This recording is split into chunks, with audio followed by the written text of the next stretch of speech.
আসসালামু আলাইকুম। Hello everyone, আশা করছি সবাই ভালো আছেন। আমি আলহামদুলিল্লাহ ভালো আছি। ওই যে গতকালকে টুকটাক কেনাকাটা করেছিলাম, সেগুলো আর রাতে গোছানো হয়নি, ওভাবেই রেখে দিয়েছিলাম। সকালে ঘুম থেকে উঠলে ভাবলাম যে ওগুলো আগে গুছিয়ে নিই। যেহেতু তাকরিমের বাবা এখনও ঘুম থেকে ওঠেনি, আমি কাজগুলো এভাবেই করি। যখন যতটুকু সময় পাই ততটুকু সময়ে কিছু না কিছু কাজ করে এগিয়ে রেখে দিই, কারণ তাকরিম ঘুম থেকে উঠলে এগুলো আমাকে আর ধরতেই দিবে না, সে এগুলো নিয়ে খেলা করবে। আর আজকে নাস্তা বানানোর কোনো ঝামেলাই নেই, বাসায় ব্রেড আছে, আজকে সবাই ব্রেড দিয়ে নাস্তা করবে। তাই ভাবলাম যে আমার বাজারগুলো আমি একটু গুছিয়ে রাখি। এখানে ডাল নিয়ে আসছিলাম, নুডলস নিয়ে আসছিলাম, আর প্রয়োজনীয় টুকটাক কিছু বাজার ছিল, সবকিছু সুন্দর করে গুছিয়ে রেখে দিলাম। এবার নাস্তা টেবিলে দিচ্ছি সবার জন্য।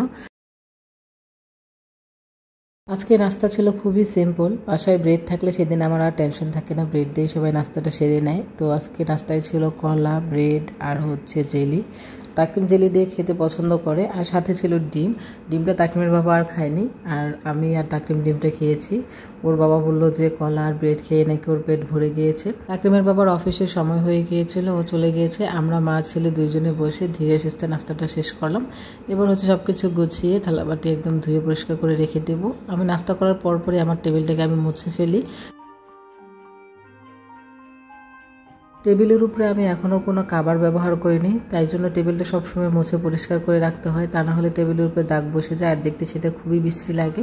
যাই হোক, সকালে নাস্তা শেষ করে একটু রেস্ট নিয়ে এবার দুপুরে রান্না করতে চলে এসেছি। আজকে দুপুরে রান্না খুবই সাদা মাটা, গরুর মাংস রান্না করাই ছিল, সেটা দিয়ে একটু কাঁচা কাঁঠাল রান্না করে নিলাম। কাঁচা কাঁঠালের এই তরকারিটা খেতে কিন্তু অনেক ভালো লাগে আমার কাছে, গরুর মাংস দিয়ে। তাকিমের বাবাও অনেক পছন্দ করে। কাঁঠালটা অনেকে অনেকভাবে রান্না করে খেয়ে থাকেন, তবে আমার কাছে গরুর মাংস দিয়ে রান্না করে খেতেই বেশি ভালো লাগে। তারপরে এখানে ছোট মাছ রান্না করলাম। আমি কিন্তু দুপুরে রান্নাটা বেশ আগেই করে ফেলি, 12টার মধ্যে আমার দুপুরে রান্না হয়ে যায়, কারণ আসলে তাকরিম ছোট, ওকে পর্যাপ্ত সময় দিতে হয়, কারণ তাকরিম তো বাসায় আমাকে ছাড়া আর কাউকেই পায় না। আমরা যখন ছোট ছিলাম তখন আমাদের অনেক খেলার সাথী ছিল, অনেক সঙ্গী সাথী ছিল, কিন্তু এখনকার বাচ্চারা তো আসলে বাসায় একা একা বড় হয়।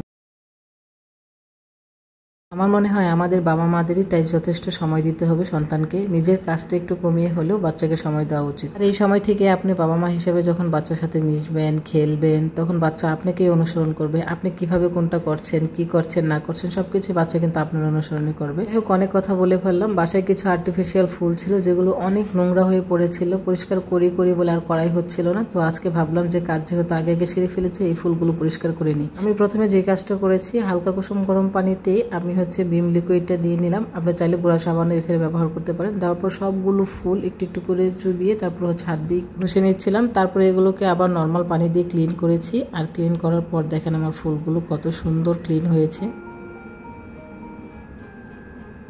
এই তো মোটামুটি সব কাজ করা শেষ। এখন একটু যাবো, তাকিমের সাথে বসবো, ওর সাথে গল্প করব, না হলে কিছু একটা খাবো। আর লাস্ট টাইম যেটা করি, ভাতটা বসিয়ে দিয়ে গেলাম, এদিক দিয়ে আধা ঘন্টার মধ্যে ভাত হয়ে যাবে। তারপর তাকিমকে গোসল করে খাইয়ে দিব। এই যে তাকিম আজকে চিপস নিয়ে বসেছে, কালকে ওর বাবা একটা চিপস নিয়ে আসছিল, ওইটা ও দেখেছে আর বায়না ধরেছে সেটা খাবে।